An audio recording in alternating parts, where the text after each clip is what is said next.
بسم اللہ الرحمن الرحیم۔ بسم اللہ الرحمن الرحیم نحمدہ و نصلی علی رسولہ الکریم، اما بعد۔ الاحسان اکیڈمی اسلامی عقائد کورس حصہ دوم، صفحہ نمبر 14، 8واں عنوان ہے۔ یہاں غلطی سے 11واں لکھا گیا ہے، 8واں عنوان ہے انبیاء کی عصمت اور پاک دامنی۔ انبیاء کی عصمت کس چیز سے ہے، پاک دامنی کس چیز سے ہے؟ گناہ سے ہے۔ تو پہلے گناہ کا معنی سمجھ لیں۔ گناہ کسے کہتے ہیں؟ گناہ کہتے ہیں کہ کسی چیز کے بارے میں اللہ تعالیٰ کا حکم واضح موجود ہو اور پھر اس کی خلاف ورزی کی جائے، اور وہ خلاف ورزی بھی جان بوجھ کر کی جائے، عمدن قصدن کی جائے۔ تو 3 باتیں ہونا ضروری ہیں کہ اللہ تعالیٰ کا اس کے بارے میں کوئی حکم ہو، اللہ کا، رسول کا، شریعت کا کوئی حکم ہو اس کے بارے میں، اور دوسری بات یہ کہ اس کی خلاف ورزی ہو، اور تیسری بات یہ کہ وہ خلاف ورزی بھی جان بوجھ کر ہو، تو وہ گناہ ہوتا ہے، وہ معصیت ہوتی ہے۔ تو گناہ جو ہوتا ہے وہ نبی سے نہیں ہو سکتا۔ اس کے علاوہ ایک لفظ اور ہوتا ہے لغزش۔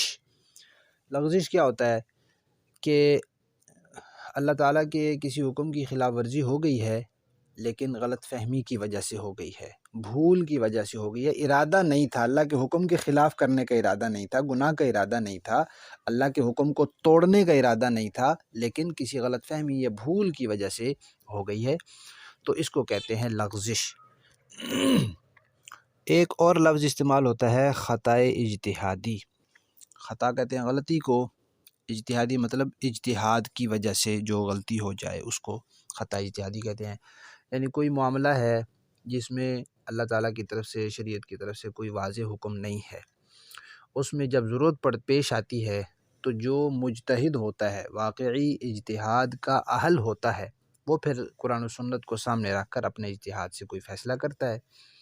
اب اس کا فیصلہ اگر اللہ تعالیٰ کے ہاں بھی صحیح ہے، اللہ کی مرضی کے مطابق ہے، اللہ تعالیٰ نے بتایا تو نہیں ہوا کہ اس میں میری مرضی کیا ہے، لیکن اگر وہ اللہ کی مرضی کے مطابق ہو گیا تو اس کو پھر 2 نیکیاں ملتی ہیں، اور اگر وہ اللہ تعالیٰ کی مرضی کے مطابق نہیں ہو سکا تو اس کو کہتے ہیں اجتہادی خطا۔ اس میں 1 نیکی پھر بھی ملتی ہے، کیونکہ اس نے شریعت کے ایک مسئلے کو حل کرنے کے لیے اپنی دیانتدارانہ محنت کی ہے اور شریعت کے اصولوں کو سامنے رکھا ہے۔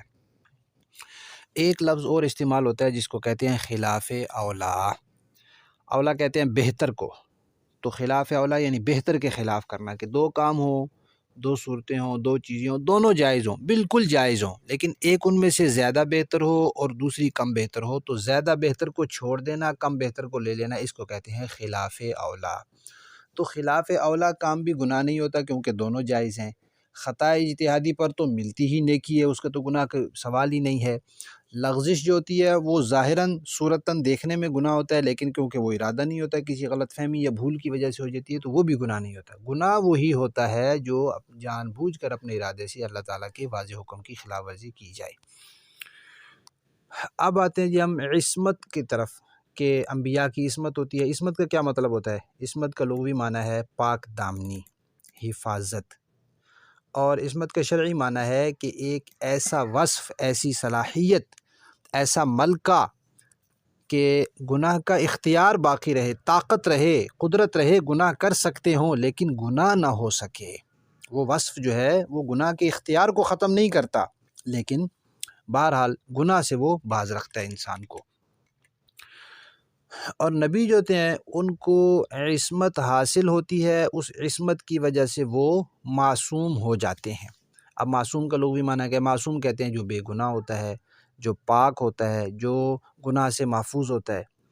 اور شرعی معنی کیا ہے؟ وہ ذات جس سے قصداً یا سہواً کوئی کبیرہ یا صغیرہ گناہ نہ ہو سکے، جان بوجھ کر بھی اور سہواً بھی، نہ کبیرہ گناہ ہوتا ہے نہ صغیرہ گناہ، اس ذات کو معصوم کہتے ہیں۔ تو انبیاء جو ہیں وہ سارے کے سارے معصوم ہیں۔ کیوں؟